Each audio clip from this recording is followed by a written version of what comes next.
Tonight we have Prince Joel Mokage, who is a journalist. We're glad to have you, Prince. Good evening to you, Leonard. Good evening to my co-panelists. Good evening to the million televiewers of my media Prime Television, most particularly Prime Arm. Special good evening as usual to the peace-loving people of Misaje. We announced it some years back, or some months back, or some weeks back. And this is it, the time has come. And I did encourage our brothers back there, go register. If you want change, change can come only through the ballot box. And special good evening to the number one elite of the land, Professor Fukalesos Gentry, Minister of Mines, Industry and Technological Development. Of course, to my father, His Royal Highness Fon Thomas Kimbuse, who should be watching this program. Thank you for having me.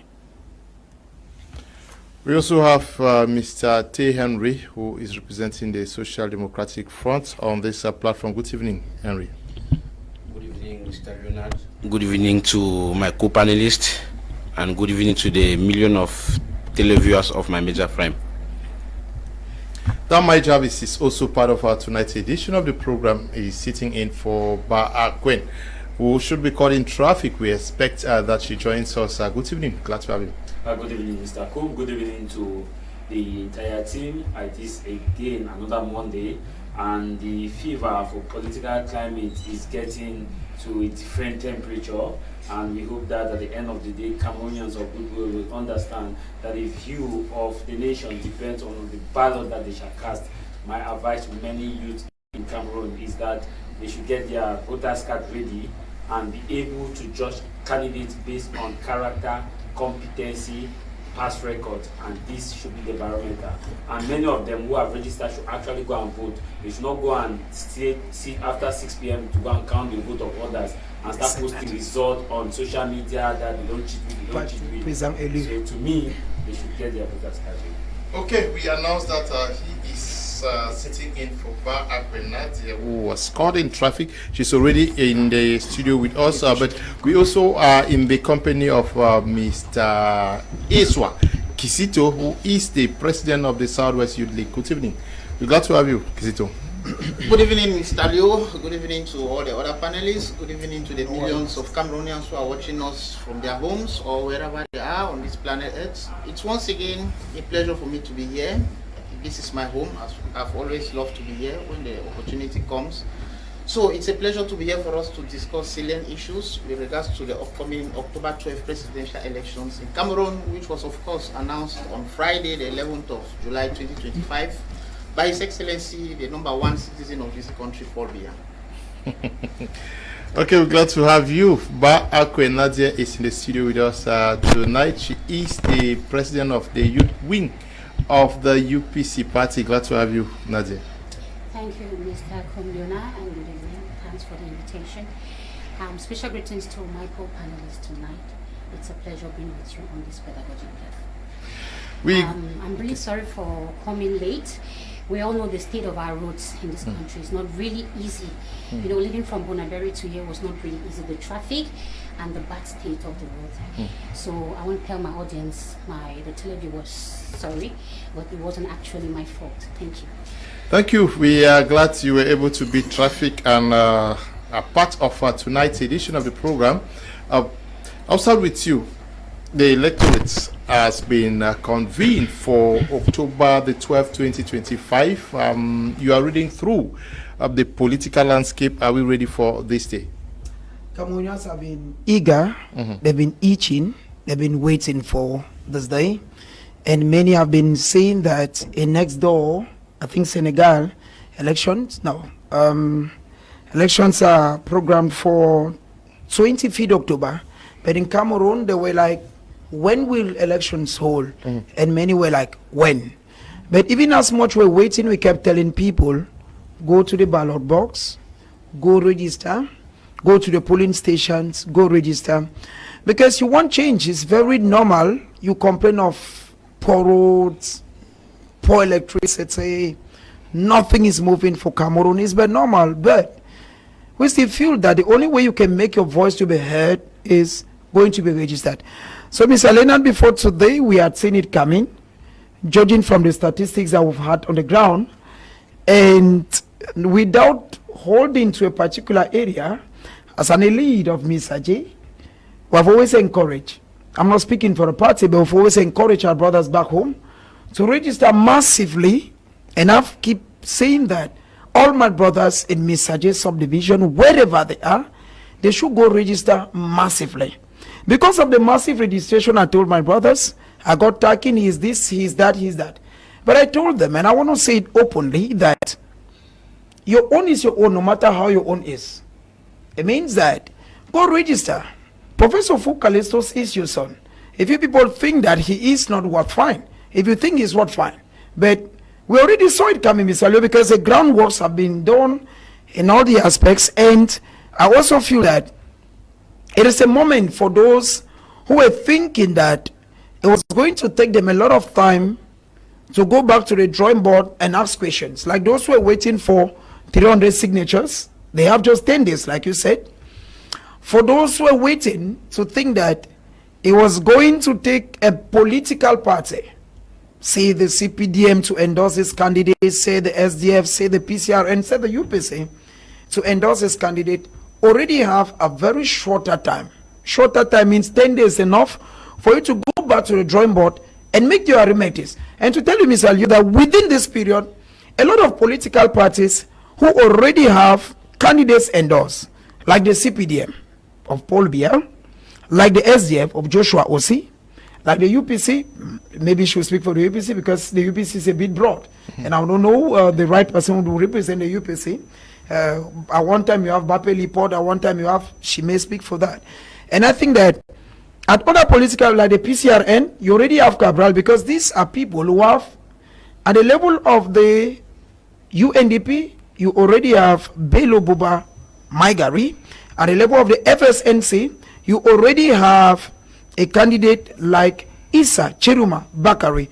So I think that the ball has been set, Mr. Leo, and politicians are doing their groundworks, and we are just there, we're observing, and we are thinking that those who are still feet dragging, who think that change can come from the street.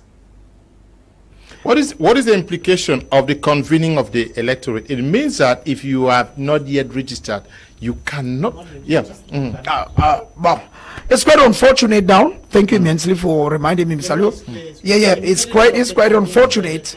It's quite unfortunate that those who have been thinking that maybe they belong to this political party and that they were waiting for a particular time for them to register because this A or B candidate should be their favorite. Unfortunately, they don't have enough time again. And the truth is, at the end of the day, they always blame another political party. They'll blame that you won because you did this. You won because you did this. But some of us have registered, and that day will come where we are going to choose either to cast for the UPC or to cast for the CPDM or to cast for the SDF. Okay, the SDF representative on the panel, Mr. Te, how prepared is the party, the Social Democratic Front, so far? Well, thank you, Mr. Leonard. In terms of readiness, the SDF is more than ready. We are ready, like in 1992. You saw from the convention where we designated our chairman to our presidential candidate, and from what I can tell you is the SDF is present in all the 360 subdivisions of Cameroon. You saw it during the 20th May March Pass. We demonstrated with force, and I am glad because the socialist youths have done an immense job on the field, from sensitization to registration. So the convening of this electorate is no news to us. We were ready, and the time has come. We are ready to face the regime in place. You are ready to face the regime in place. So there are no doubts that the SDF is going to be taking part, because it is true that it is now that files are going to be deposited for the final selection process. The UPC is quite ready for the presidential race. Nadia. We are very ready. We are so ready. We all know the history of the UPC. UPC is the oldest party in this country. Even before we had our independence, the UPC has been existing. We all know the troubles we find ourselves in the UPC. A lot of people are talking. The UPC is not united. We have different fractions. But I want to tell the televiewers that UPC is one. Okay? We just have different ideas and ideologies. And we are telling the people that if you want a change, vote for the UPC, because UPC is the party that masters Cameroon. We master Cameroon to the marrows. We all know that the independence of Cameroon came as a result of the Matthiases of the UPC. We are talking of the Umnyobe, the Felice Roland Mumier, and De Tumaza. They all came from all the 10 regions. They rallied together so that together we can emancipate. They had a dream. So I think that this convening of the electoral college, the electoral college is for the UPC to once more say that we are ready to lead this country and bring out what we have in stock for the people. Because, Mr. Combe, we have a lot of political parties right now with candidates who don't even master the problems of the country. Cameroon is in a very bad state. Cameroon is at a crossroad. So I think that if the people can hear the cry of the Matthiases, the Umnyobe, people who gave their lives, they sacrificed their lives, their liberty, and everything they had for this country. So I think it is time for the UPC to bring back the lost glory of this country. We are talking of Africa in miniature. It's not just any kind of a country, but the whole of the 55 member states that make up the AU in one. So Cameroon is supposed to be the first, and it can only come through the ballot box. And the ballot box is the choice of the UPC, which I am representing on your platform today. So I want to tell the people we are ready. We are ready. We have been going out for mass support. We asked the Cameroonians to go and register into the electoral list. It is very important. We believe in a peaceful transition. We believe in democracy, which is the voice of the people, the voice of the majority. And it is only through the ballot box that we can obtain that. And that is the UPC, the choice of the UPC, Mr. Leonard. Okay. The president of the Southwest Youth League is on this platform, coming all the way from Biya, Southwest Regional Capital. We are glad to have you have the impression that the Southwest is quite serene. They've done the respective political parties as well as civil society organizations have done their homework and ready for the race. Yeah, as of now, I can tell you that the entire Southwest, from the perspective of the young people, is ready for October 12, 2025. You know, immediately these electorates were convened on Friday, 11 July 2025 by the head of state. I had the opportunity to take temperature from all the 6 divisions and 31 subdivisions of the Southwest through my grassroots representatives. And the echoes I got were that the region is ready. Now, I want to differ a little bit with Madam of the UPC, who said the UPC had lost Matthias or lost some members for the emancipation of this country. Maybe I should not differ. Let me just buttress and add that it is not just the UPC that lost members. Of course, like she said, and she's very correct, the UPC was created in 1948, which of course makes it in 1948. And if my history has not failed me, I can quite remember that the UPC was also banned in 1955 in French Cameroon, and in 1957, 13 July in British Cameroon. Now, if you look at the SDF as well, fortunately the SDF representative is sitting to my right. When the SDF party was launched on the 26th of May 1990, 6 persons lost their life on that day under the constraint in Bamenda. So it means that a lot of political parties, a lot of persons have sacrificed for this country. And that is not strange, because it is often said that there can be no construction without destruction. Now, Cameroon is going through a gradual transitional process. Since 2016, we have found ourselves in a very difficult situation for 9 years now. Now, if I can quite remember when this ongoing crisis started, on that fateful 21st of November 2016, was a Monday. By then I was teaching in a secondary school. I was in class. Now, from that moment till date, a lot of persons in their thousands have lost their life, which means they have paid the ultimate price for this country to be emancipated. As a youth leader of the Southwest region, it will be preposterous or absurd for me to come and sit on this platform and say that everything is okay. Definitely it's not. But I'm not that person who advocates for forceful change. You know, I am that person who always support evolution instead of a revolution, because a revolution has far-reaching consequences. Now, with going back on track to what Mr. Leo asked, the Southwest region is 100% ready to receive the elections come October 12, 2025.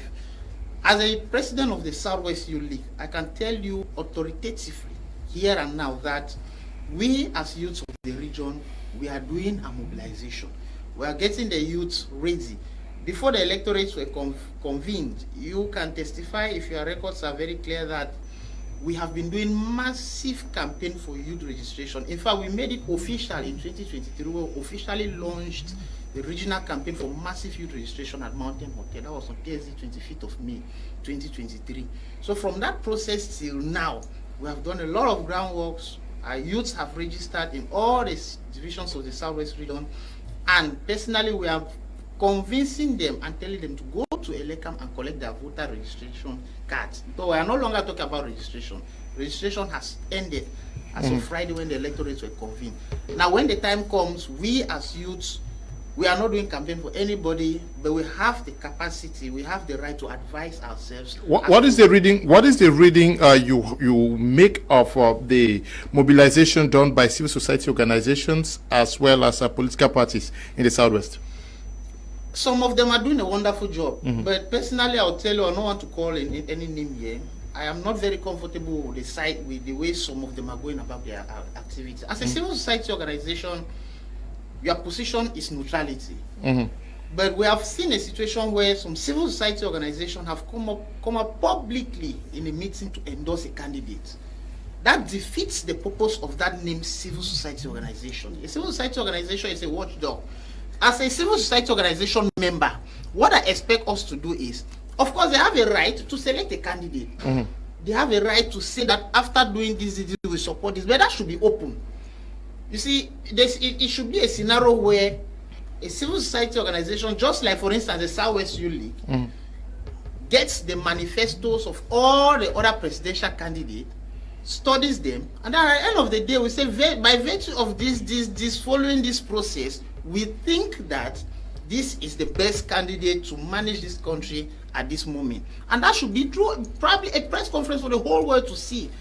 But what I saw in Biya, I don't want to call the civil society organization and the members. No, we are not indexing anybody here, please. Yes, that's why I said I will not call anybody or any organization. To me, was not very, very proper. Okay. But as per the Southwest Youth League, which I sit here to represent, we are ready for October 2025.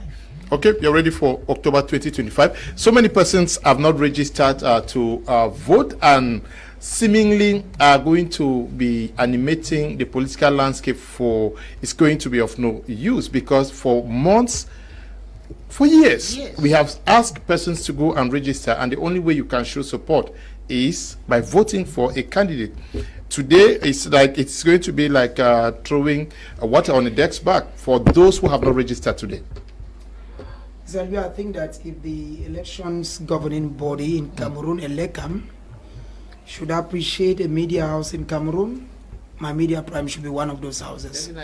Why? Because on this platform and in several programs that you've done here, you've encouraged voters, you've encouraged Cameroonians to vote. Personally, I've encouraged people on one-on-one. At times, there is what we call an opinion leader. There are people who call you, there are people who watch Madame Bakwen on TV, and they look at her as someone who can salvage a situation. Now, they get to you, what do you think? But now, at this level, it's a bit late. What we are doing now is how to choose a candidate. Because it is already gone past that level. There is no way, my brother, if you missed it out, or my sister now, sorry. Now, Mr. Liu, we took energy time to advise our brothers. You know, Mr. Liu, when I look at what is happening, like you said, a lot of people are going to cry foul, but it's going to be unfortunate. It's very true that at the end of the program, just like previous programs, some people throw stones at me, he's this, he's that, but at times objectivity is good. Objectivity is good because, one, you think you should not register because your candidate whom you want to register for has not yet been endorsed. Now it has finished a level, what do? You are caught between the line. Secondly, you also think that if you register, whether rain or shine, Paul Biya wins. It has caught you. And that is why we said, and we kept advising people, even online, in our normal WhatsApp groups, and even professional groups that, bro, it is necessary, brother, it's necessary, sister, to go out there and register. It's very important. It's important because you have one of the decisions to change this nation. You cannot complain that there are poor roads in your area where you do not go out to vote. You cannot complain that your area does not have schools where you do not go out to vote. You cannot complain that your area does not have every infrastructure when you do not go out to vote. But now, how do you vote? It's just like Mr. Leo. You want to go to heaven without dying. It's impossible. I think that even the highest clergy is here to convince all Cameroonians and your viewers that there is no way you can go to heaven without passing through death, because it's a process. And I think that those who did not register, the guy say who have not, it's as if there's still a possibility.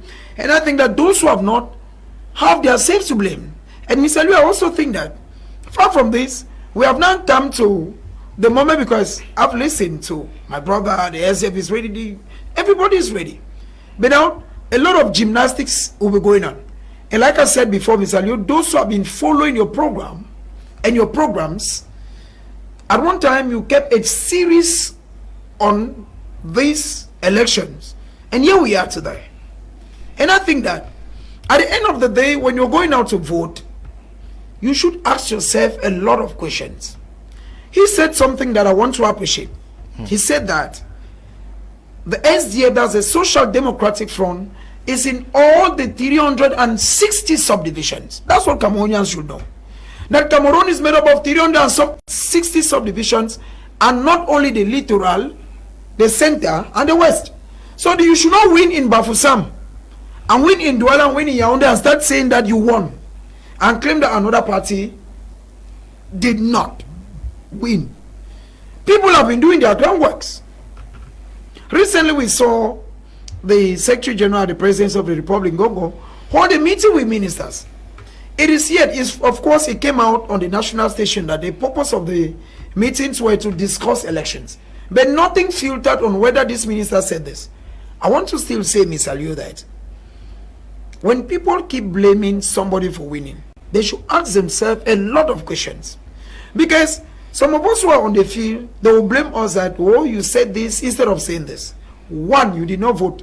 But you'll be the first person to insult Mr. T. Henry for saying this. Secondly, you did not register. You blame Madame Quinn for saying this. And I think, Mr. Liu, that those who have voted, it is time for them to ask their consciences. If you come from Mr. J, for instance, why should you vote this party and not this party? If you come from Biya, where my brother comes from, why should he vote this party, not party? And I'm very sure my very good friend Mr. T is going to vote in Banga. He should be able to ask himself or those around him, why should I vote the SDF? There are a lot of questions, because Cameroonians are only looking at it, this will, but at one time, Mr. Liu, it is an issue of conscience. You have been in one area for close to 3 years or 5 years, no road, no light. It is not the person who wins just to later bring those things. So you start going back home and asking yourself, we did not have roads, who brought the roads? We did not have schools, who brought the schools? We have seen ministers who have resigned and are showing sheds, whereas other subdivisions are benefiting from those areas. So it takes you back home and it gives you an introspective view. Okay. Who should I vote for? Mr. T.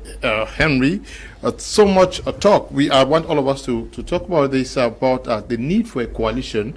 It has been the cry of the people out there, because they write to me almost every day. What has been the position of the Social Democratic Front towards that? It is true that we saw your national chair hold a meeting with Belu Buba.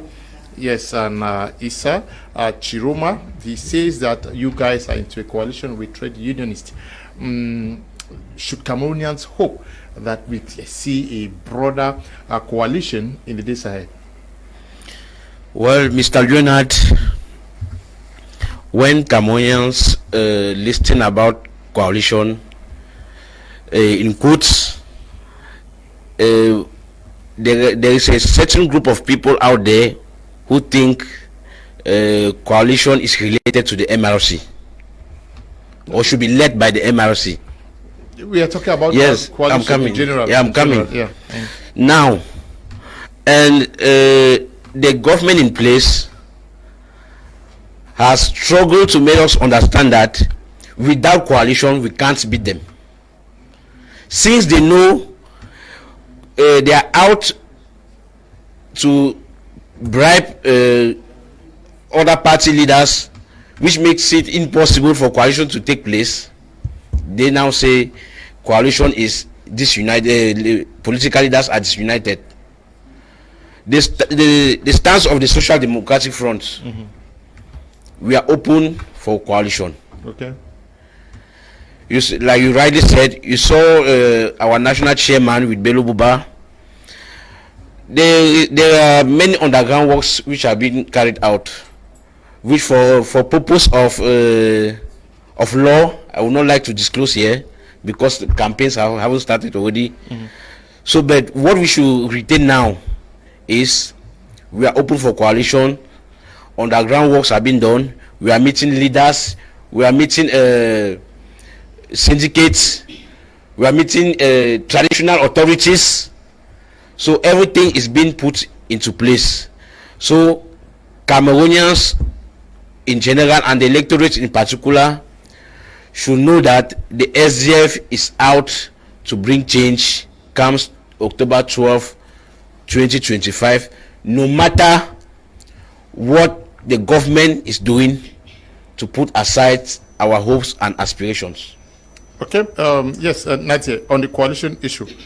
Yes, Mr. Com, before going into the coalition, there is something I want to clarify here. Okay. My co-panelist, who is the leader of the youth, I think from the Southwest region, spoke of a forceful, change. There is something we say, power is not given, power is seized. You rightly said that the UPC were not the only people who sacrificed their lives for the independence of this country. You cited the SDF. So you contradict yourself when you say forceful, because when we talk of forceful, we talk of applying power. You said in 1990, when the multipartism, when multipartism came to existence, you said about 6 people lost their lives. That's a sacrifice, and it is forceful. So you cannot wait. You cannot tell us that you don't believe in forceful transition or forceful change. Meanwhile, you said in 1990 people died. It is forceful. It's a sacrifice. Secondly, you spoke of civil society. A civil society activist is someone who fights for the general cause. Be it, you must not know the denomination of the person. Be it a political party or anybody. It's a social cause. But a civil society activist has the right to choose a candidate. Because why? Politics, everybody is a politician. There is nobody who will tell you he's neutral. No. We are either pro something or against something. The fact that you are a civil society activist does not limit you to the fact that you cannot endorse a candidate. Now, Mr. Combe, we also spoke of, I heard people talking on the panel on, the registration. You've been singing, My Media Prime and other TV stations have been talking of people going to register into the electoral list. Mr. Combe, we all know that this year the voters' apathy has greatly reduced, okay? When we compare with the previous years, we had just like 4 million 6 million people will register and just 4 million people will go and cast their votes. But this year, that's statistics, okay, go and check, 20, okay, thank you. So this year, the voters' apathy has greatly reduced. Why? Because Cameroonians are tired. Okay, so I would not like us to undermine the sacrifice of Cameroonians because they faced a lot of difficulties going to register into the electoral list. We are talking of the absence of ID cards. It's a very, very big barrier, but most of them braved all the odds, the security troubles we are having. So we should not come down here and tell Cameroonians they haven't done. I congratulate you guys, you've done a lot. And let me tell you, we had, state men in this country when we politicians went out asking people to go and register into the electoral list. They told them it is not a force. It is a civic right. It is either you choose or not. They do not want, because they know that the number, what we are playing this time is we are playing the game of numbers. The more people register, the less we are going to have, electoral fraud. So Cameroonians, I congratulate you guys. You've done a lot. Now we are talking of coalition. Mr. Kum, it's no news. Okay. Cameroonians, in their diversity from the 10 regions, they all know that we cannot, because, this system is 43 years and not 42 days. They master this country. They know how to smuggle the things. They know the game, okay? So it is not news that coalition is the only solution to beat Yaoundé. Coalition is the only solution to fight Vokmeka. That's the only thing. And the regime itself. Vokmeka is a village. It's a village. It's a village. It's a village. It has nothing to do with yes, when I talk of Vokmeka, I am talking of, the countryside of His Excellency President Paul Biya, who just conveyed the election. Yes. I'm not done, sir. Okay, go on. Yes, so like I was saying, a lot of people, we all know that the coalition is the only solution. And the regime in place knows that if they let the genuine opposition party leaders and opposition parties to come together to form a coalition, sir, we're going to march into A2D like Goliaths. So our leaders, the people who head, most of these political parties, they are not, they are not being truthful. They are not being truthful, and they are not being patriotic. Because I tell you, if these people had listened to the call of the people, because Cameroonians are calling for a coalition, we all know what has been happening in the field. A lot of people have rallied, and at the end of the day, you hear this person has left, because they are being self-centered. They don't put the cry of the people in front. They are putting their personal need, their personal ego in front. That is why you say, if it is not me, I am not in this coalition. If I'm not the head of this coalition, nothing happens. That is the problem we have. And the Cameroonians themselves, they know. The government itself, they know. The Cameroonians in the diaspora, everybody, it is no news. Look at what happened in Senegal with Bassirou Diomaye Faye and Ousmane Sonko. When Macky Sall disqualified Ousmane Sonko, what did Ousmane Sonko? He called for his people to rally behind Faye. And today, Senegal is a country which we can use as an example. These are youths. So why not the opposition party leaders emulate from the others and not being egocentric? Because we are no longer talking of voting. We are talking, what do you have? Cameroonians are tired. It is an urgent call. We want a coalition. Thank you, Mr. Ko. Okay, you want a coalition. You have, yes, you have been listening to them. What is stopping them? Because Cameroonians, in so many of them, every day they keep saying that we want you guys to come into a coalition. But what we get from the political parties every day, like what you just said, is we are doing backdoor negotiations. Every day we are doing backdoor negotiations. What is not working? By your reading. One word, greed. Okay. Before any explanation. You see, I find it so funny to see that the opposition parties find it so difficult to form a coalition in this country. See, I'm not of any party, I'm neutral. But there is no single candidate that can be there in this country. None. See, people should leave this their saying of elections were rigged, votes were rigged. There is nobody in this country who can beat Paul Biya one-on-one. Individually, there is nobody. Exactly. Then I start asking these people a question. That same Biya who has been in power since on November 6, 1982 to today, has a coalition, sir. That the CPDM has coalition. I think even with the UPC. Faction. No, when I say you said the UPC is one, you just said here that the UPC is one. You are united because so when somebody I can quite tell you here and now that you see the former Minister of Employment and Vocational Training has a coalition with the CPDM. Mike Aribelo has a coalition with the CPDM. The UPC has a coalition with the CPDM. Listen. Senator Leke Philip is of the UPC from the Southwest. He was appointed by the head of state because there is a memorandum of understanding between the UPC and the CPDM. So the I'm telling you what I know. I'm telling you what I know. I've read the document. Please. It doesn't mean that we have something to do with the CPDM. That's why he was. I'm telling you that I am telling you no. Well, I'm telling you I have the document. I too have the document. See, so what I'm saying is that you cannot say no and you say have the document at the same time. It means there is a document. I have the document. So what I'm telling you is that, madam, let me continue now. What I'm telling you is that if these people don't put themselves together to form a coalition, the status quo would be maintained. I don't want to call the name of a politician. I asked him a simple question, that Mr. President, why can't you form a coalition and put a single candidate and you all rally behind him? The person asked me, what do they have to offer? Then I start asking. He said their manifesto does not tie with us. Then I asked him again, can you not all bring your very own manifesto together, look at the weaknesses of this person and the strength of this, and then you find a common ground and send one person to stand behind you? If it is about a power tussle, can you guys not have a memorandum of understanding among yourselves? What is killing them is that this SDF wants to be president, MRC wants to be the president, UPC wants to be the president. Nobody sees himself being the vice president, the speaker of the National Assembly. So it boils down to what I said, greed. And trust you, the CPDM and the regime in place is very, very comfortable with the disunited nature of these opposition parties. Created by them. Whether it is created, if it is created by them, agreed. See, there is something we have to accept here. Politics is a game, and he who masters the game takes it all. The last time I sat here, I gave you some basic definition of politics. There is nowhere on earth that politics is pure. Nowhere on earth. The late John Fonde, I will repeat that. I'll repeat myself. He said, the late Simon Achidiachu said, politics now, Njangi. You scratch my back, I scratch your back. That was his philosophy. No, the philosophy existed today, sir. It existed today. Okay. So if these people do not come together as a coalition, a serious one at that, then they should just forget it. Then October 12th will be going for the electorate.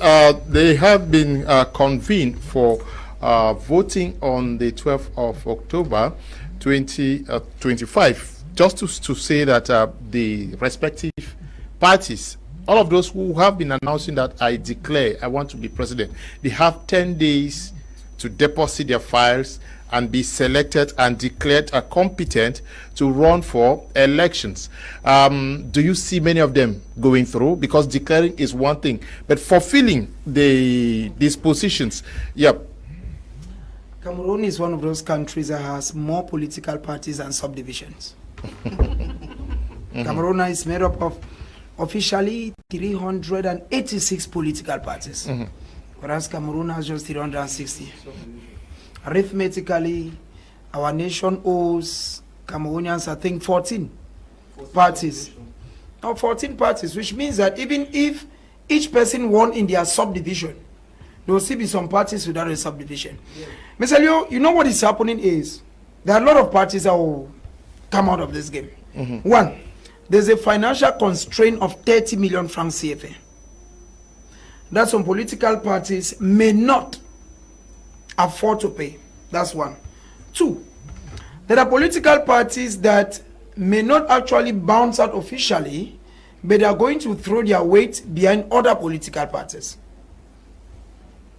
Another issue is there are political parties that will go through what we normally call the inferiority complex. In the days of when the Africans had wars with the white man, there were people who just felt that the white man is superior, and so they gave up. They did not fight against the white man. So there are political parties that are going to just say, this thing don't pass we. Because you know it's a business. Once you pay in 30 million francs CFA, at the end of the day, there is what the state gives you as a caution to help you go through campaigns. So imagine you paid in 30 million francs CFA, and the government gives you even 35 million francs CFA. My brother Henry, that would have been 5 million francs CFA of good business without stress. I'm not talking about the SDF. Now, the guy simply takes his 5 million francs and stays him home. He's no longer part of it. You people are making noise, so our subdivision, our division, he has won his 5 million, he goes back home. So, Mr. Liu, the first thing is, it will be intellectual dishonesty to say we're going to see these political parties all come the October 12th. That's one. And secondly, Mr. Liu, you asked my co-panelists about coalition, and maybe I don't know why you deliberately didn't want to get my opinion, but go on. Yeah. When you look at what is going on, he said something, and I'm sure you will not agree, but I saw Madame Mbakwe nodding her head, which means it was a kind of, my brother, take it from me. we have moved through this road. Moved through this road, not as politicians were covered. My brother, it will take 200 years for opposition political parties to bring down the system. Let me shock you. From investigations that we are carrying out, the Northerners are carrying out something very strong. Something is building in the North. Okay? The Northerners are building something. It means they are saying the power is either in the North or nowhere else. And that's why elect presidential I'm coming. Now, the Northerners have population. And the Northerners, like I said here some time ago, Mr. Leo, the Northerners, without stigmatization, may not be like Madame Akwen, who may still decide that even if it means that I'm the only one who gives my vote for the UPC, let me go and cast. No, a Northerner is not like that. Once they hear from the elites that this is the road we are going to, they are not thinking twice. I'm saying that because I've spoken to, yeah, they don't think again. Now, imagine a system where the other opposition say the SDF does not go close to the North. Already automatically SDF has lost the North. I'm saying it. They may pick out a few votes there. I know what I'm saying. Why? Because when you go to the North, you have Bello Buba Maigari. You have Issa Cheruma Bakari. You have the younger brother of the Minister of Economy, Abubakar Alamin. Alamin may not come and tell you he has resigned. The Northern ministers may not come and tell the system they are not part of the system, but let me shock you. A Northerner believes that his brother first before any other thing. Exactly. Okay? So they may not come out and tell you we are. But within them, this is what we believe in. So there is this grand plan. And we should be able to say, like you was saying, Mr. Leo, that one of the reasons that made the CPDM to win and have been powerful against the SDF after the municipal elections and legislative, I think in 92, was because Bello took his own and said, they can go. So, Mr. Leo, we are saying that for Cameroonians to think as one man, we come down to the littoral, for instance. In the littoral, for instance, Cabral, of course, is already a candidate. Cabral is very sure to have some votes with the Basalan, but notwithstanding, he has a UPC to contend with. Because you have politics in Cameroon, politics of elitism. I've said something here that the Misaje man has their elite already. They are not thinking any other person. I'm saying it. I'm saying because of investigation. Somebody may think that, oh, please speak. No. The Misaje man has chosen that we have chosen. Begin to shout, begin to say north, begin to say east, west, south. This is our elite. This is a person with, this is our candidate rather.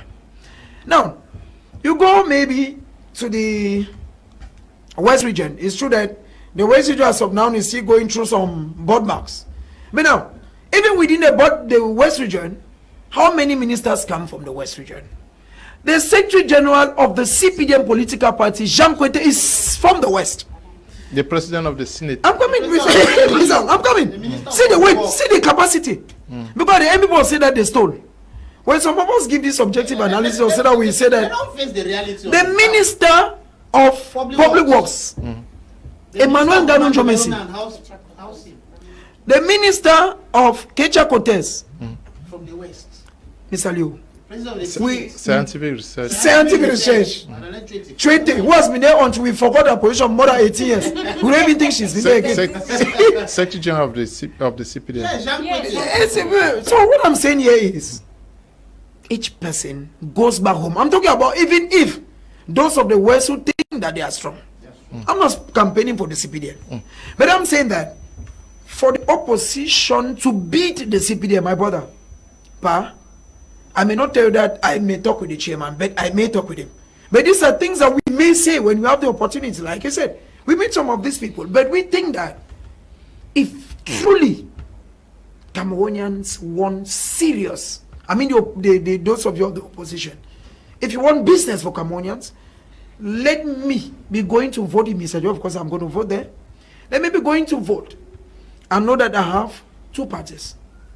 An opposition, just like it was to the SDF, or the CPDM. When you have SDF, UPC, MRC, It confused even, I'm educated, I go to school. At least I went to school. But my mama who may not have, you don't know the gymnastics that used to happen. You just tell them, as you enter those, because they're receiving campaign at the minute, as you enter that paper, where man also, show for the man. So always see blood in the fire, not joy. So that thing still go on. You understand what I'm saying? But now, some of the parties whose signs are yet to be known to the common woman. She even gets in and out of her frustration. She says, I don't vote, I don't vote, I vote with you. Not showing nothing. But now, the elite of the land, just like in other lands, may have held meetings with them and said, this is what we want. How very important, how historic is this election going to be for Cameroonians? How historic? Before coming to your question, I would like to answer very briefly. When you say no opposition party can beat a single opposition, no single opposition party can beat Mr. Biya, I will tell you the real problem is the issue of representatives in polling stations. Which is the same thing. So, don't think Mr. Biya is too powerful, because Mr. Biya has put everything in place to prevent a single political party from beating him. But what the SDF has done so far, Mr. Prince, we are recruiting 96,000 polling agents. I appreciated you when I said that. You are 360 subdivisions. I appreciated you. So we are going to be present in all the polling stations in Cameroon. Wow. Which means we are ready for Mr. Biya. Thank you. And Mr. Biya is the one giving the impression to Cameroonians that no single party can beat him. No, it's not an impression. No. It's a reality. It's a reality. It's a fact. It's a fact. It's a fact. Recruiting 96,000 polling agents is not enough reason. That's it. That's you can't win an election without being. No. Being present in all the 360 subdivisions does no, it's not guaranteed. Oh my goodness. We saw you win the last presidential. Please, just make your point, Alan. You guys are going to correct me. We saw you win the last presidential elections in the Constitutional Council, where Clement Atangana asked, who's on the PV? You are coming for a case, but you don't have any result sheets. If you don't have polling agents, how can you have result sheets? It's impossible. All the result sheets you get are fake result sheets. Now, let me cue you. What if you have 96,000 agents across Cameroon, but you don't have militants to vote for you? How do you win the election? It's the militants, not the agents. I earlier said we have done a lot of underground work, and we are more than ready, like in 1992. You don't need a coalition. You don't need a coalition. Like I said, our chairman was clear. The SDF is open for a coalition. Yeah, but so our hands are can open. You now answer my question about the historic nature of this election? Yes, the historic nature of this election is very simple. This election is the last. This election is the last election being convened by Mr. Biya. Why do you think so? No, it's the last election. You cannot say it's the last. It's the last election. Why? Are you because no, please. The CPDM is a sinking ship. No. So comes October 12th, we have the final sink. No, that should not be an argument. Okay. That is it's my point of view. That's what is going to remain historical in the minds of Cameroonians, because Mr. Biya is going to be ousted comes October 12th. The SDF is going to win, yes, by a judgment. Yes. Now, how important is this election? What are some of the things that Cameroonians should be looking out for as they go to the polls on October the 12th? Mr. Kum, this election is a crossroad. It's rewriting the history of this country. A lot of things have happened. A lot of things have been happening. Cameroonians have been complaining. People have been bringing suggestions. This election will not be like that of 2018, Mr. Kum. Okay. Because the stakeholders, they themselves, they know the nature, they understand the gravity, the state at which Cameroonians are complaining. Mr. Kum, I want to say something. You know, President Biya has been president for 43 years now, and a lot of people are complaining of his age, okay? Because that's the discourse we have on platforms, his age. You know, for me, I don't think that age should be a problem. Why? Okay. Because Biya is the brand. When we talk of a brand, he is the brand, and we have the content. The content is his état major. We are talking of the executive. We are talking of the legislature, and we are talking of the judiciary. If President Biya's état major was working perfectly, his age wouldn't have been a problem. His age wouldn't have been a problem, because a lot of people say scientifically he's supposed to be resting. Yes, let's take for example Santa Lucia. Okay, we don't know who has Santa Lucia, but the bread of Santa Lucia is so nice. Will you not go to buy the bread of Santa Lucia because you say the owner of Santa Lucia is old? No. Once the content is acceptable, the output, the brand has no problem. Okay, because when we look at administration, it mustn't be that, okay, when we look at the état major, somebody who did political science in school is appointed minister maybe of yes, he's not the one doing the work, he's the brand. So the problem we are supposed to be talking about are the problems that the content of the brand, which is President Biya, has served us for 43 years. It is very important. So age should be disqualified. It is not a problem. And secondly, we have a lot of people. There was a question you asked, Prince. I want to cue to something. There was a question you asked him. You said that, you know, the coalition it's something very important, but what hinders the coalition?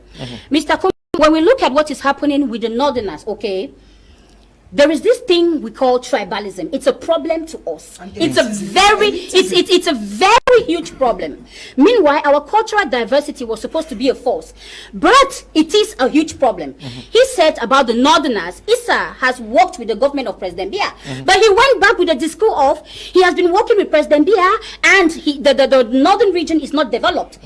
I asked myself, is Issa Choroma too small to develop the north? He has worked in so many ministries. He entered the government during multipartism. He was the first minister of transport. Biya nominated him. They don't have roads. They don't have roads. So today he came with a discourse of, in the north, children don't have schools, they don't have this. Meanwhile, he has worked with that government, and the people of the north accepted him. There are some people, you go to the north, Mr. Kum, you talk ill about Issa, they will stone you. It is tribalism. Okay? It is tribalism. When we look at the SDF, a lot of people say SDF, Nabameda people, they are team. When you go with the CRM, they will tell you that's the thing of Bamile case. UDC. You know, it is a stumbling block. Okay, there was one time the president of the PCR and Cabralibi brought out a book, Federalismo Communautaire. A lot of people tagged it as a tribalistic book. Okay, meanwhile he was citing the realities. So if we do not, as Cameroonians in our entity, come together for a common ground, Mr. Kum, understand our faults, our strengths, knowing fully well that we cannot beat the president, we cannot beat the CPDM going personally, as my co-panelists from the SDF who says that they are represented in all the 360. That's not an argument. You can be represented and nobody votes for you, okay?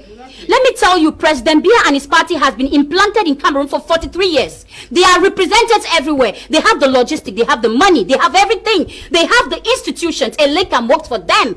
Okay? So we cannot undermine. Elekam does not work for them. No, sir. The president of Elekam was being nominated or appointed by President Biya, and you don't think like it happened in Kenya, in Nigeria. In Nigeria, they were appointed by the president of Nigeria. In the United States, they are still appointed. They have been appointed, but they cannot work against their master. Okay, Mr. Kum, that's the reality. Donald Trump did the incoming. In Nigeria, the opposition won. In Kenya, the opposition. No, she's not landed. She's not landed. Let her land, please. Like I was saying, okay, we cannot go personally to fight President Biya, because President Biya has all the logistics. Is it the CPDM or is President Biya? President Biya is the head of the CPDM. He's a brand, like I said, he's a CPDM, and that's what a lot of people will still say. President Biya, the CPDM is not the government. There is no separation of powers in this country, Mr. Kum. Okay. Let us accept the reality. Like I was saying, we cannot beat the regime going individually. And one of the major problems that we are supposed to look forward. It is that notion of tribalism. It's that notion of supporting my brother at all costs. If it is not the Bamile case, I am not going. If it is not the people from the north, I am not going. We have the same problems, Mr. Kum. There are no roads in the north. There are no roads in the south. Even in Vogmeka, in the south, there are no roads.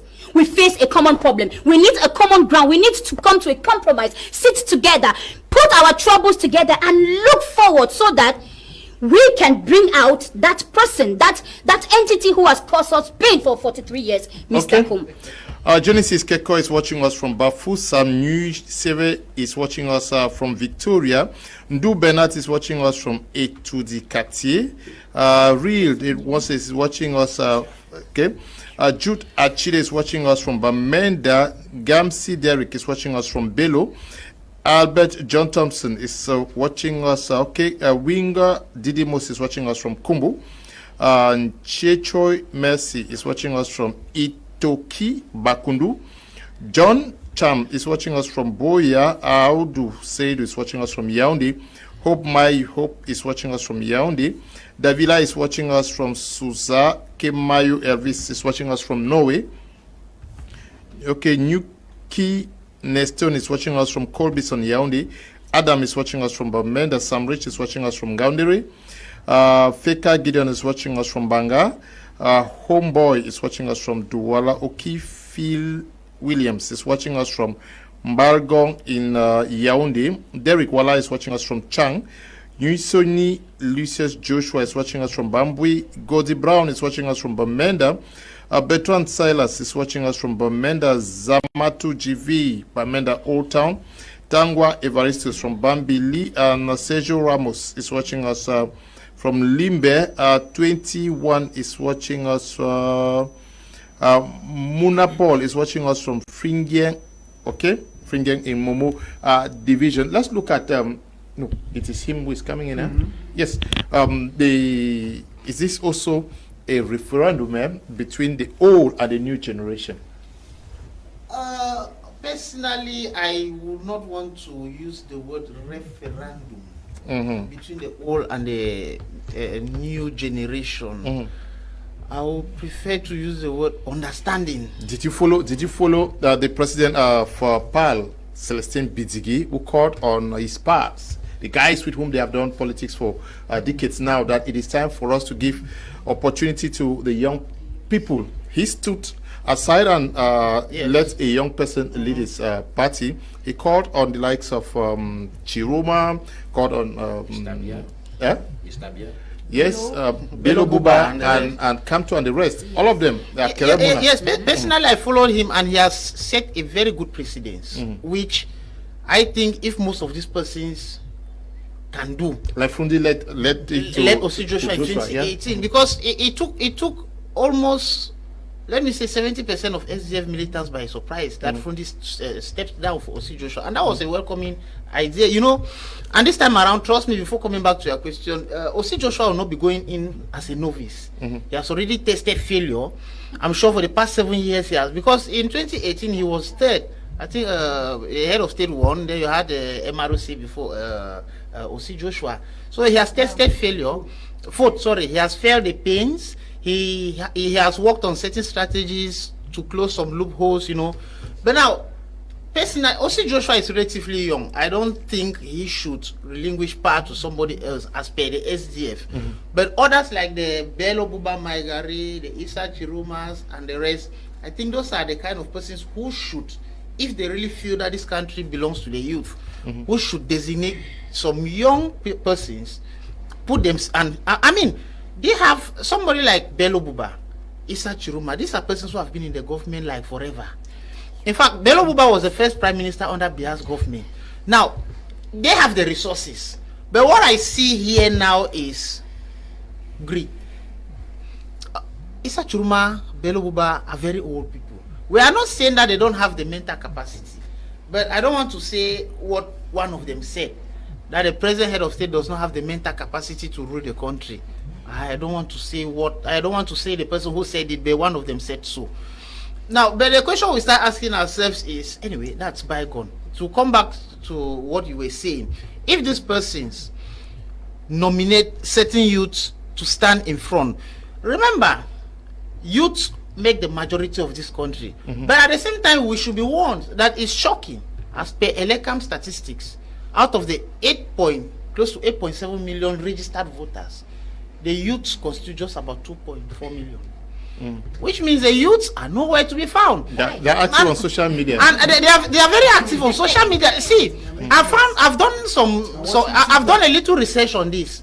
Most of them rely on the general tendency.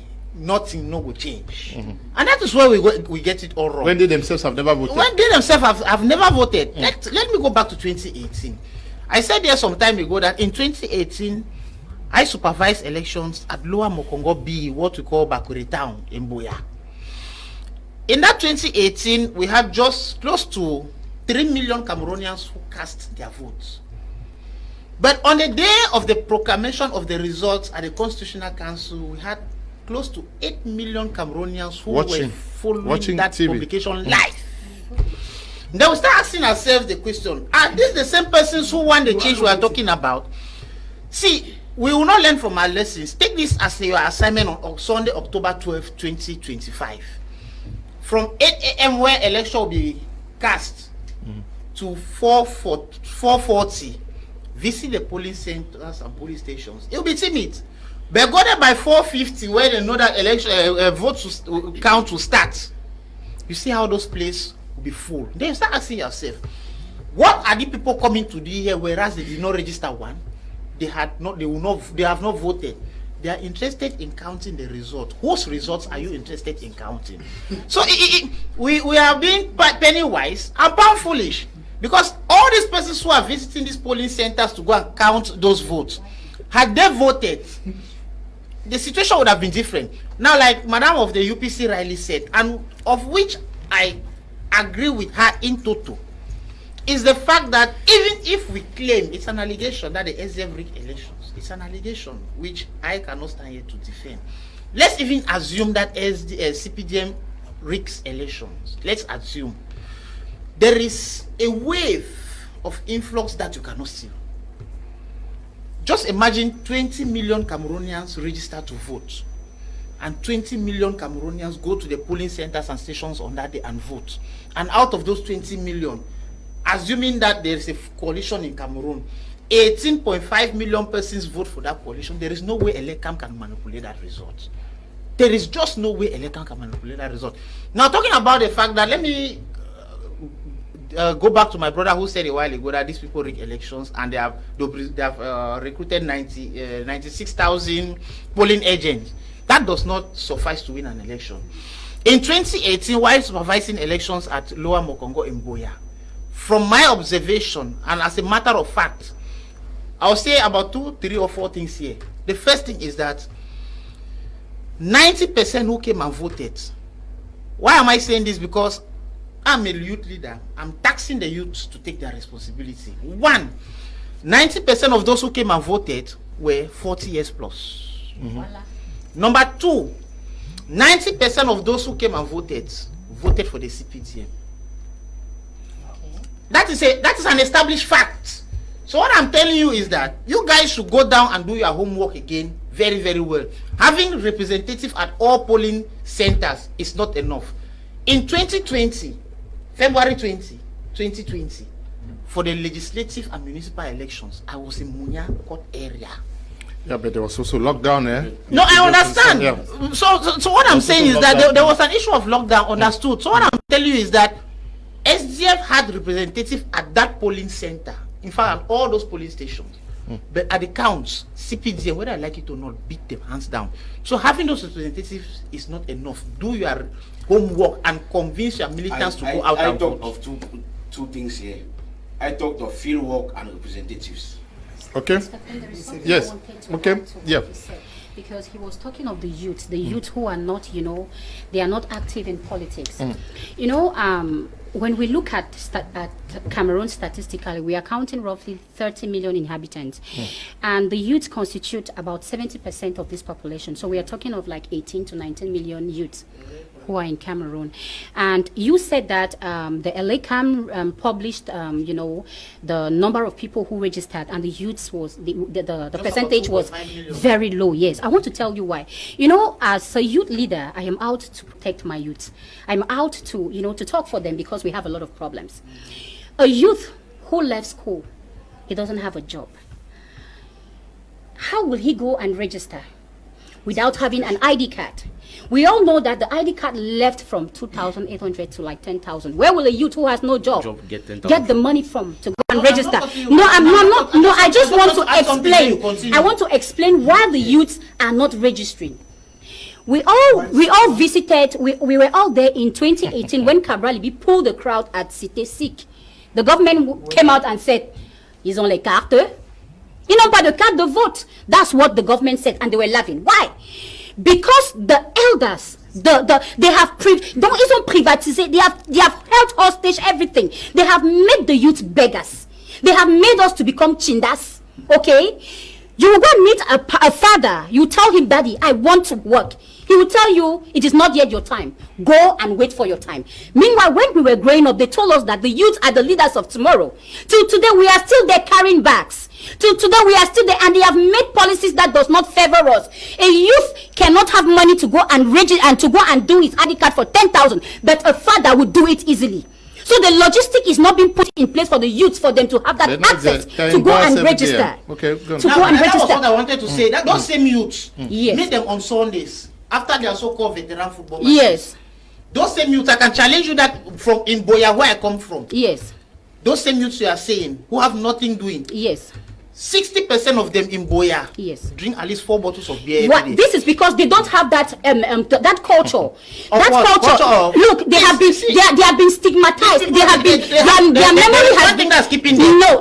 It is because the elders have told them. The elders have told them that you cannot do anything. It is not your time. No. That's it. No. You will not blame the youth for something they are not responsible for. They are not responsible. Let them give them the possibility to exercise their civic rights. Go and register and vote. I want us to move this debate forward. Is this also going to time? Very soon it's going to be campaign time. People are going to be the guys are going to be expected in the countryside. Is this also going to be the time to present balance sheet? Time for reckoning. You came last time and told us this and that and that and that, and during this mandate we did not see you. You're coming back now to face us. What do you tell the people? Is this also a judgment time for these politicians? Thank you, Mr. Leo, for the question. The first thing is, each time, even at the level when we were still students, for you to be an SP, they needed to take to consideration some qualities. Are you intelligent? Are you obedient? Are you clean? Those qualities were there. Now we move from there. We're going to our normal Njange groups. I'm sure in so many Njange groups she's a treasurer, in some she's president. Even at the level of her party, she's a national youth president. Now, within even that area, they are judging. If we give this money to Leonard as the treasurer, and tomorrow we need this money, una sure of ukashi money give demand. So that's just the background knowledge. Now I'll come back to the field. You know, when you move around, people are doing works. Let me start in the southwest. Senator Mbela Moki Charles is one person I admire. Admire him because when he took the courage to leave from mayor to go vying for senator, knowing fully whether if he did not win, he will not come back and take back his post. But he took another mandate. The reason is he told his brothers, vote for what you already have than what you're yet to have. And the people saw what they had. That's what they voted for. When I live there, I take you over to Donga Mountain. There's a ring road project that's ongoing. Ndu Tambe has a tar road. I'm not making campaign for the people. It's tarred. People should go online and think that I'm campaigning. It's there. It's a fact. Now, the mayor is Bono. The mayor for Ndu is Bono. Bono goes back to the people in CPDM. He tells the people, when you ask me a question of balance sheet, he tells the people, I'm from Ndu, this is the road we have. We had promised, we have delivered. Why don't you think we should thank the person who made us have this road? It is very true that it is not a governmental, it's not something that should be normally linked to the president. But now we are living in a society where the people are looking bad at the mayor. They're not looking at that the road came from the government, through the Islamic Bank, through the Cameroon government. A normal man, you know, Mr. Leo, some of us went to school. But a majority of, like he said, when you have a situation in the areas he studied, people of 40 years and above are voting. Some people, they do not, I'm not saying that Cameroonians are not, no, they are very intelligent people. But some people who just come and vote because our mayor said, I leave that. I take you to Ndunkambe. It's third. In fact, it's an El Dorado. Sheikh Musa is doing fantastically well. Of course, that's where Ngala Gerard comes from. Gerard comes back and tells the people, I am MP for this party. Sheikh Jones is. Why should you not? The people do not. It's the people are looking behind him, not Paul Biya. So when they go to vote, they are voting Sheikh Jones. They are voting Ngala Gerard. And they are voting Sheikh Musa. That's who they are voting. You live there, you take Nkambe, Misaje, is third. Those who think works are ongoing. Works are ongoing, but the tiring has progressed so extensively. Now, when the people come there, they are looking at their mayor, and they are looking at their electors on Professor Fu Kalisis. They are asking themselves, when Kalisis comes up, of course, when it's time of campaign, every elite goes back to their land. What do you SDF or CPDM? There's not an issue, like you said, balance sheet. What have you done in this land? Mr. Leo, let's leave the Northwest. I bring you to the littoral. Littoral is going through congestion because of no road, she cited. Go at the level of Rai in Bonaberi. What balance sheet with the MP for that area, I want to call him, but I may call him to make a balance, Fanja Gabriel. What will Fanja Gabriel be coming to tell the people in Bonaberi? These are the roads I promised, this is what I've promised, I've shown you. The people have a balance sheet. The mayor Mobimpa, this is what I promised, this is what I've given. Now, when you push it down, Mr. Liu, you come even here to Bonamusade, you discover that the road nature is problematic. Take it down to Rai. For you to leave just Rai in Bonaberi and go up to Bikoko, it takes you 3 hours, at least if there's congestion. The people have balance sheet to give the state of Cameroon and their voters.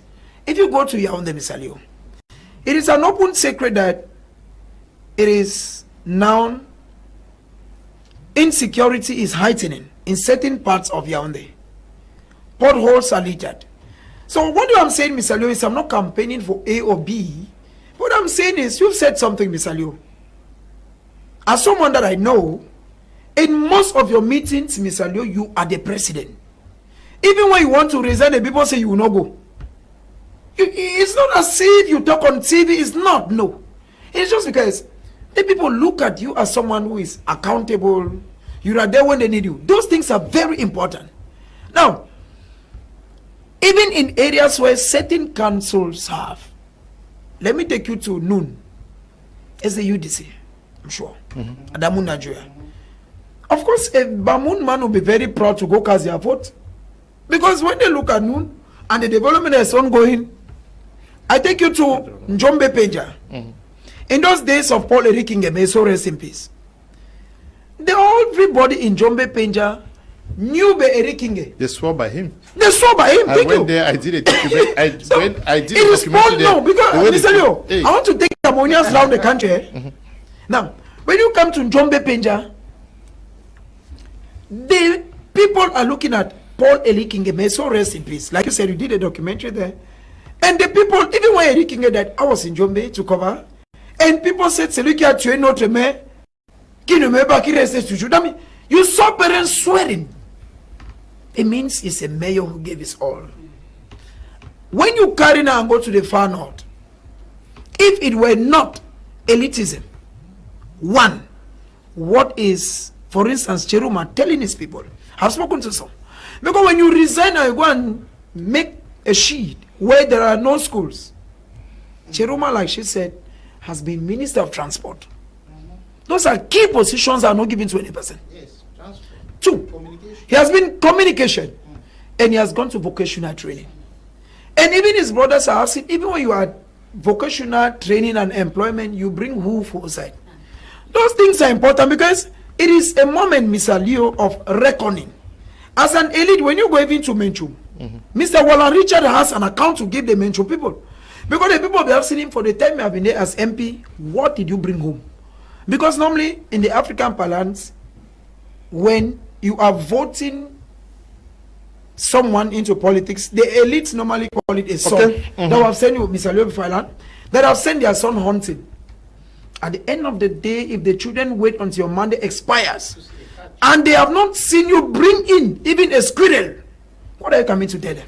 Okay, there are so many messages, they are long. I'll read out some very brief one. Hey, my name is Lovet Lemka. I'm watching from Bamenda. Good evening, Meshak Moki, watching from Biya.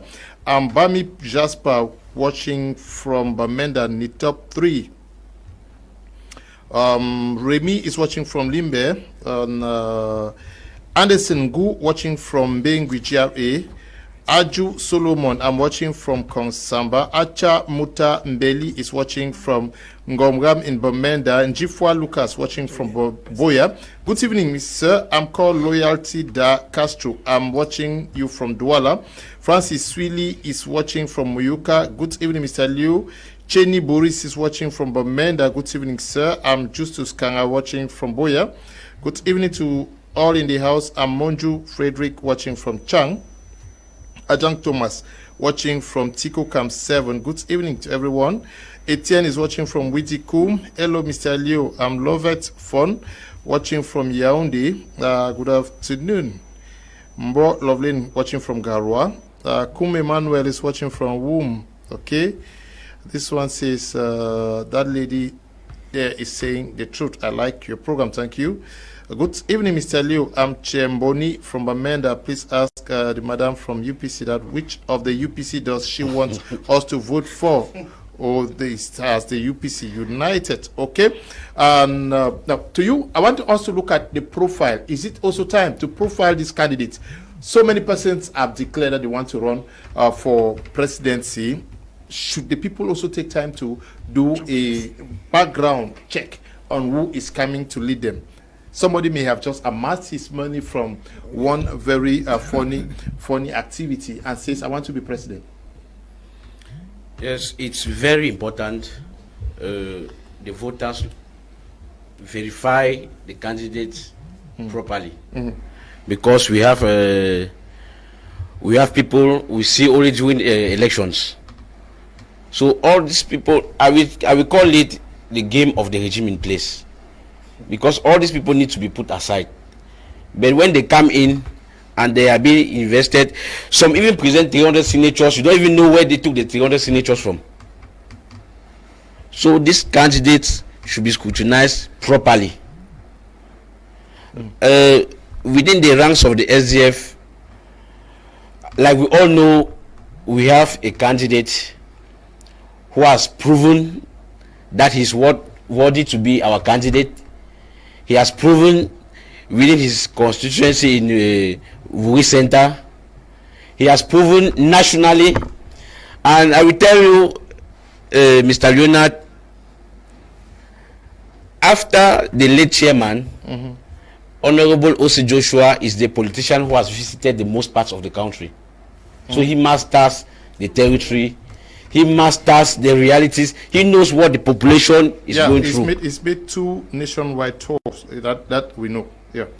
So I think the population or the voters should take that aspect seriously. We are not campaigning. We are looking at profiling. Yeah. Go on. He said something. No. Let him finish. Go on. So now, coming to the profile, Honorable O.C. Joshua has been elected severally. It's campaigning. Yeah. Go on. No, it's not campaign. Just to tell you that he masters the game. he masters everything around elections.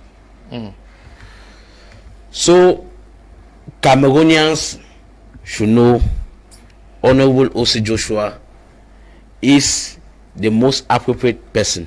Okay, he's the man for the job. Yes, the man of the situation. Yes, Kumambong Chong is watching us from Angie in Com. Good evening to you.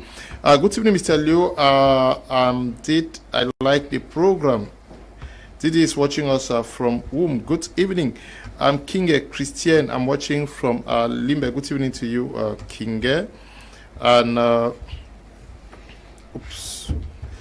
This one says, our mother has said it all. Because of hardship, we are all unable to have our ID cards and voters cards. Shelton is watching from Bonaberry. But you guys can drink. But you can drink a crate. I just want to say something to my SDF friend here. He said some candidates might have gotten their word somewhere that they just pop up during election time and should be disqualified.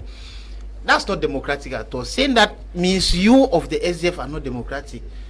If you say somebody should be I said they should be scrutinized. No, that, you said some of them should be disqualified. That simply means that you are taking their constitutional right. No. We're talking about the electorate to scrutinize them and not Eleka.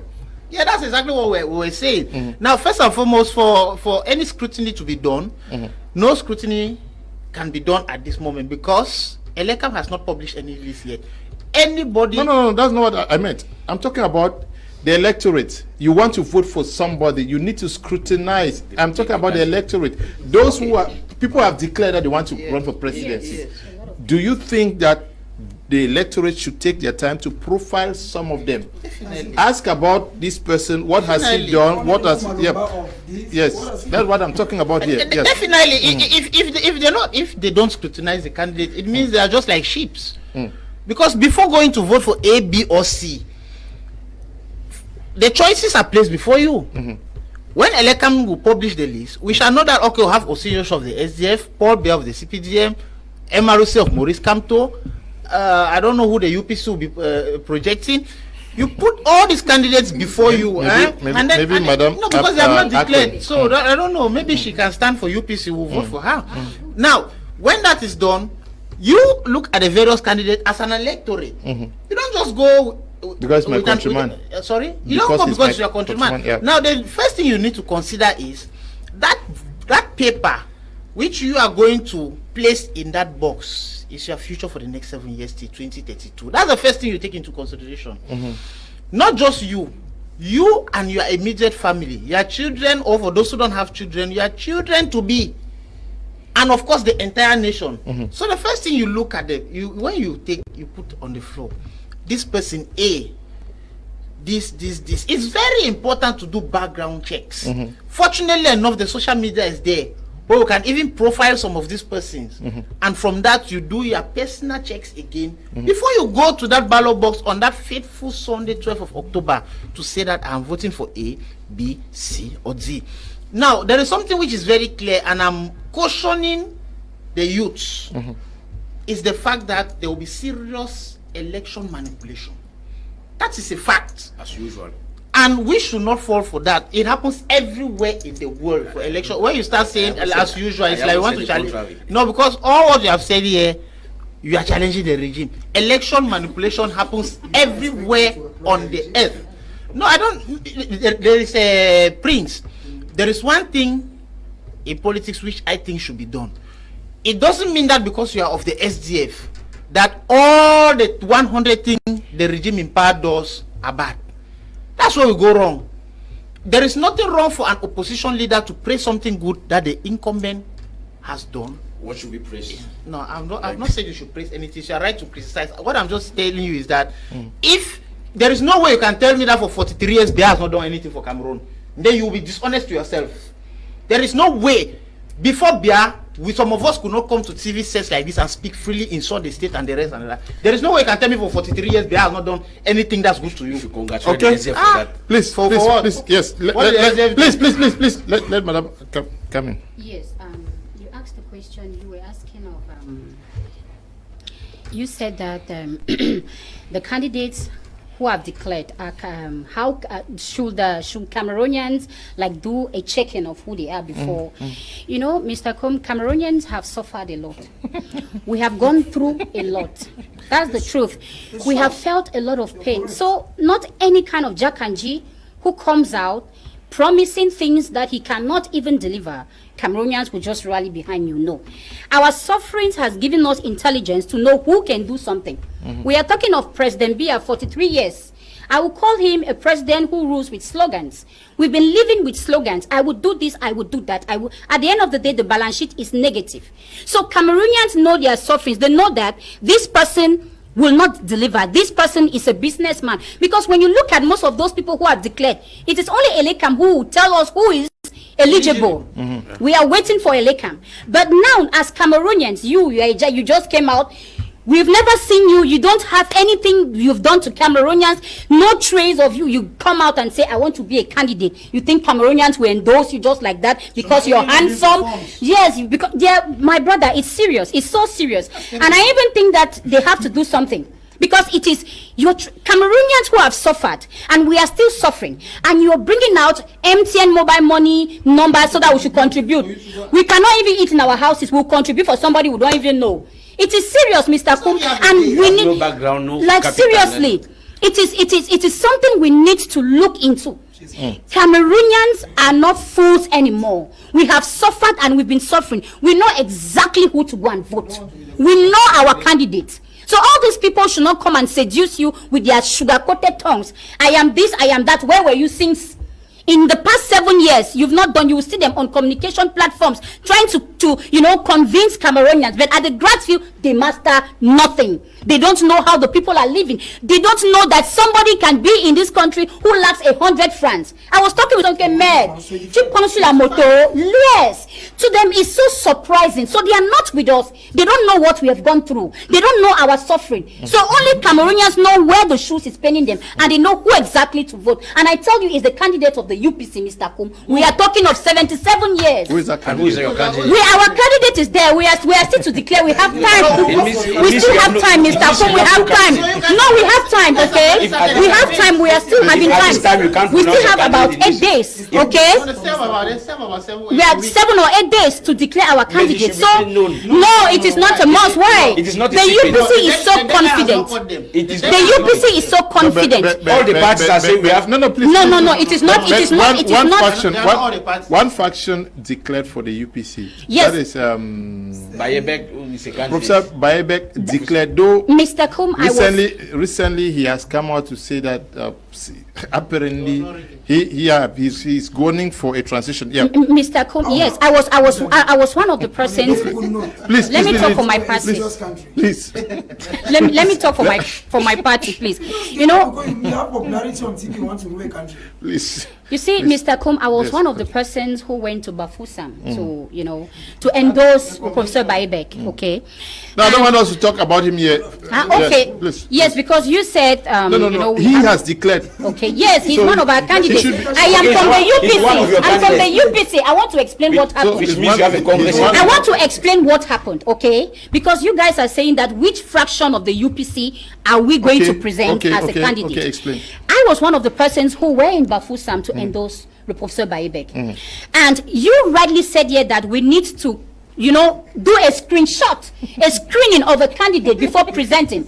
So we have decided that he is not eligible, according to us, to present him as our candidate. Please. But it does not mean that he is not from the UPC. The Professor Bayebek is somebody we respect a lot. No, we are not. He is our member. I am his hierarchy. I'm the national president. So maybe it's your faction. Maybe it is not my fraction. It's the UPC. It is the voice of the UPC. Okay. I am representing on this panel.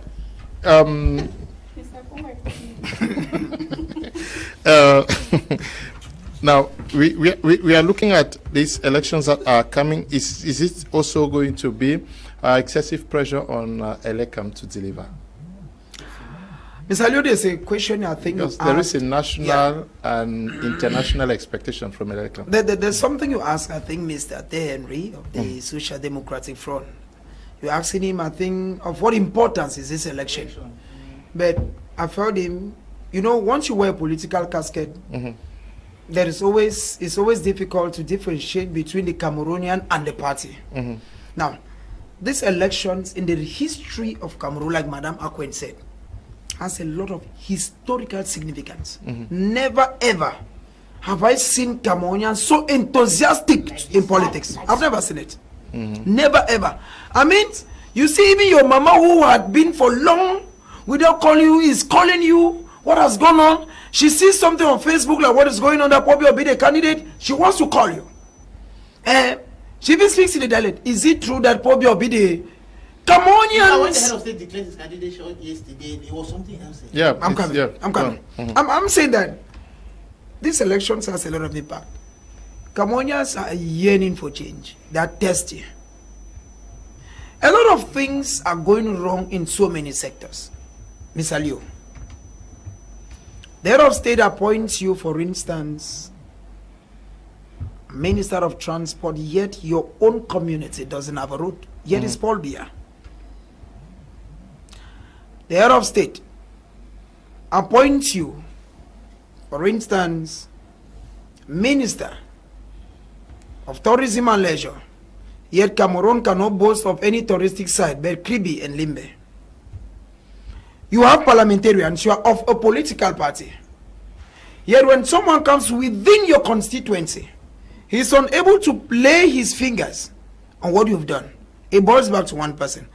So Cameroonians this time around, Mr. Liu, are willing, like I told you before, Cameroonians this time around are willing that they want a real change. Why?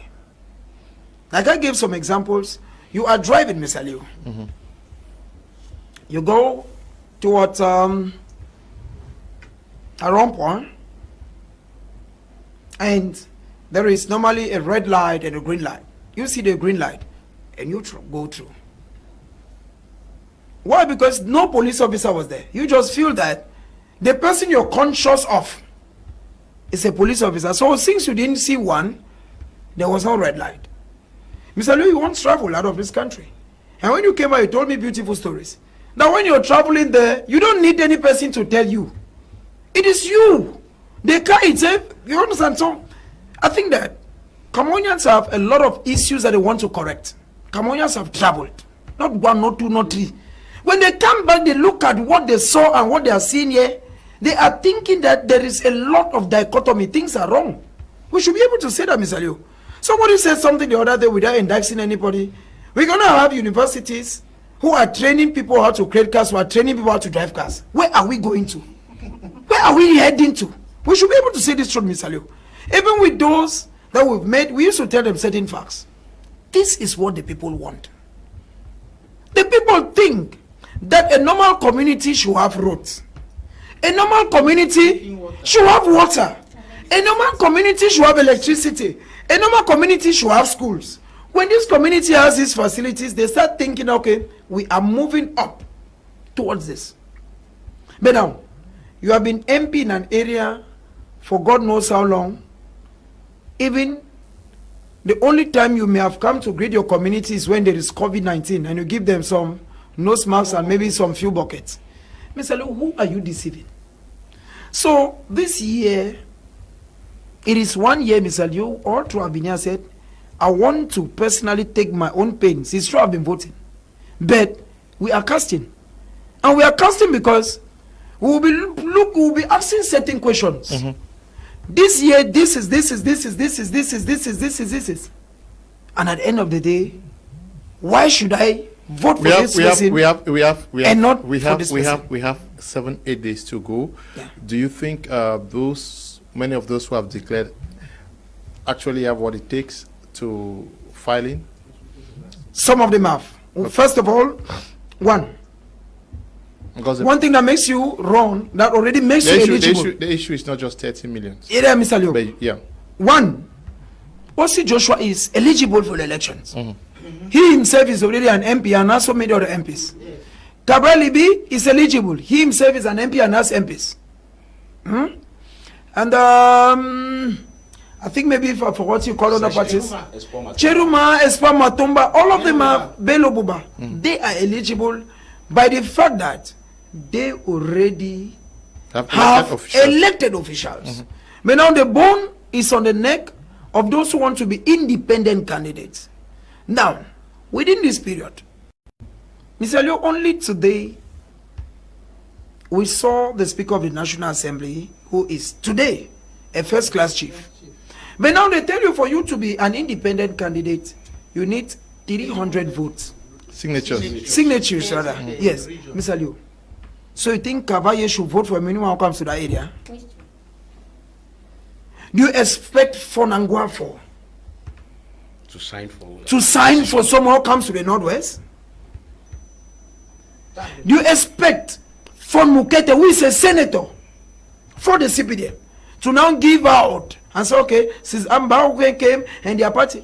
These are certain realities you should tell Cameroonians. But now, when you look at these persons, we are looking at it and thinking that these are certain persons who may not be. That's the first aspect. Secondly, some of them are looking up towards certain political parties. But now, there is already a game plan within other opposition political parties who are already going towards different parties. We saw Joshua Osi we saw him in the north. Now, Mr. Leo, it means that when you're coming to meeting, we saw Mamadou Mota, the first vice president. The first vice president. Mr. Leo, it tells you that some political parties, even before now, are already creating their own routes. When you want to stand and you're depending on a political party, how sure are you that the political party will give you?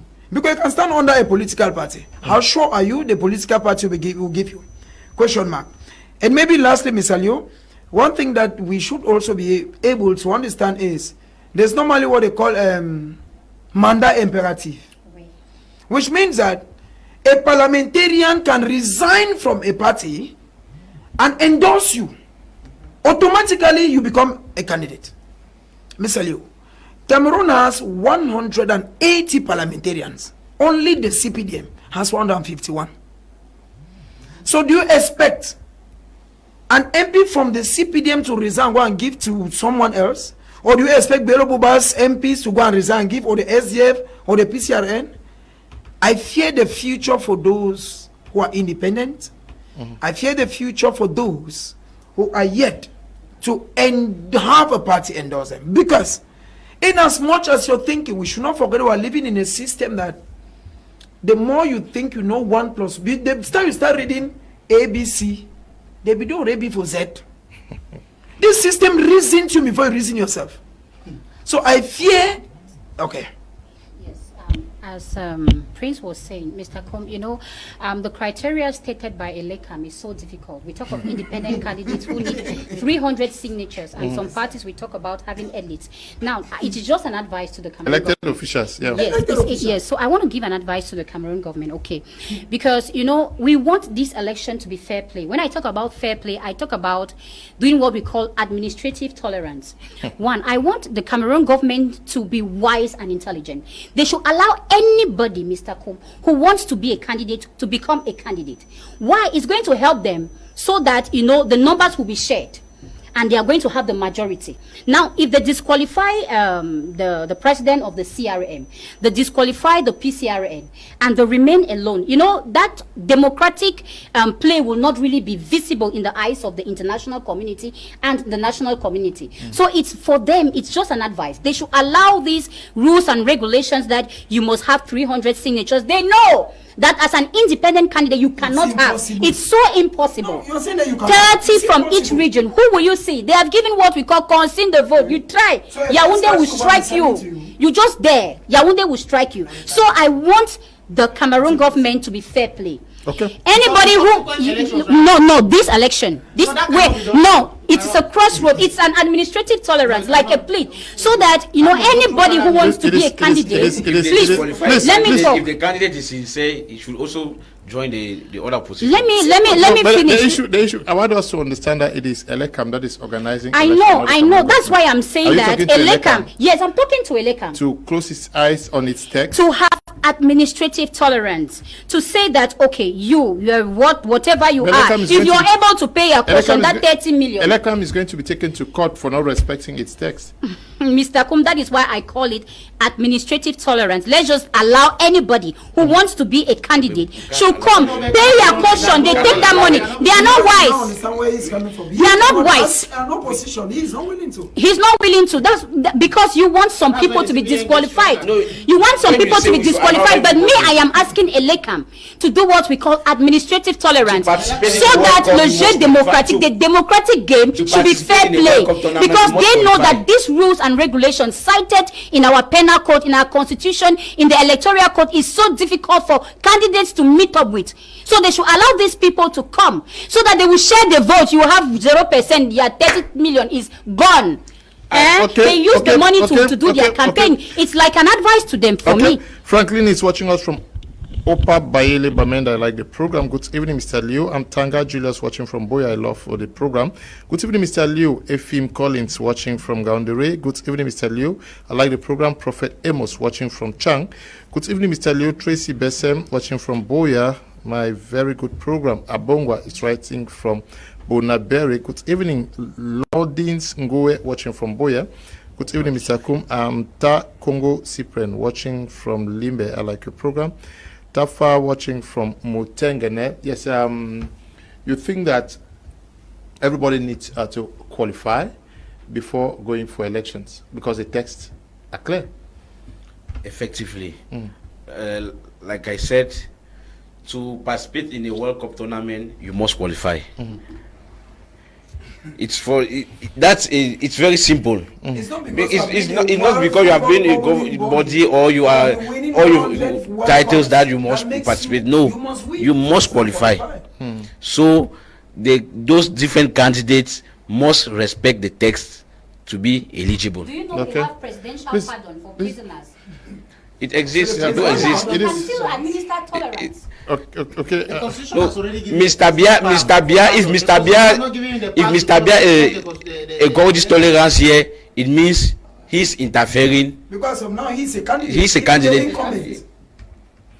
Okay, he's a candidate. We have just 5 more minutes. I'll take each person will say one last word as we quit the. I'll start with you. One last word to those watching. Okay. To the thousands of televiewers, we all know those who have made us gone through hardship during 43 years.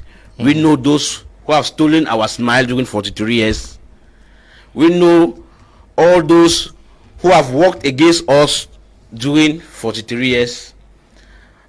United, let's all say no to another 7 years.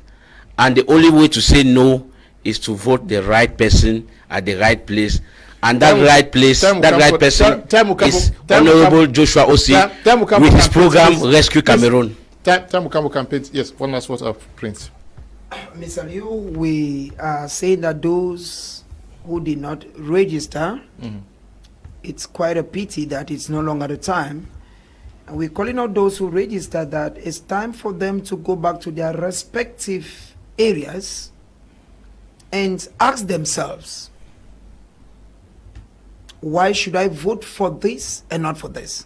And Mr. Leope made me say, I don't know, I works in other constituencies or other areas, but in Misaje subdivision, the Elekam made me say, you must go back home. It's called proximity in journalism.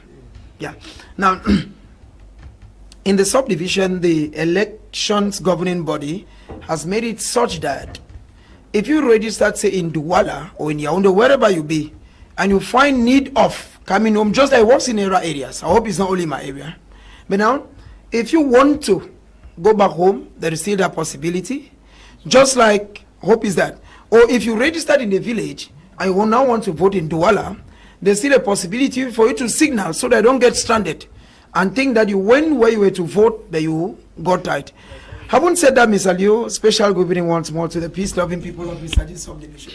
Okay.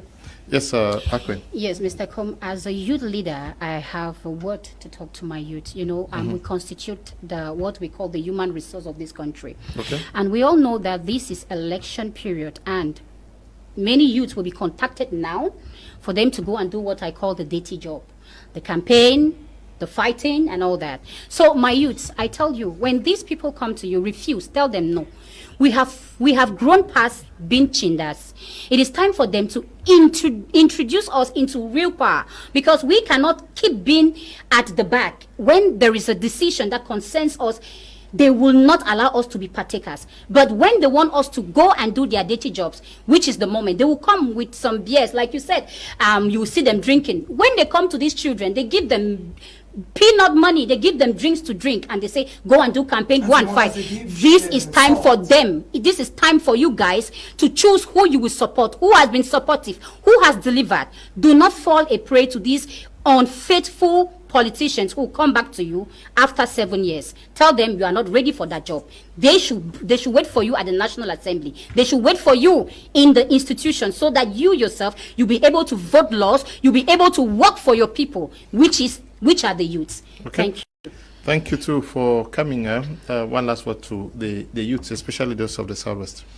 Well, I want to tell the youths of the Southwest that we have been working for a while, registering, and now the time for the decision to be made has come. Come October 12th, let's go to the polling stations and centers, make the right choices, defend our votes, avoid election manipulation and violence. Because whether I like it or not, there are politicians who want to incite the population. Shun from that. Know that you have the destiny of this country in your hands.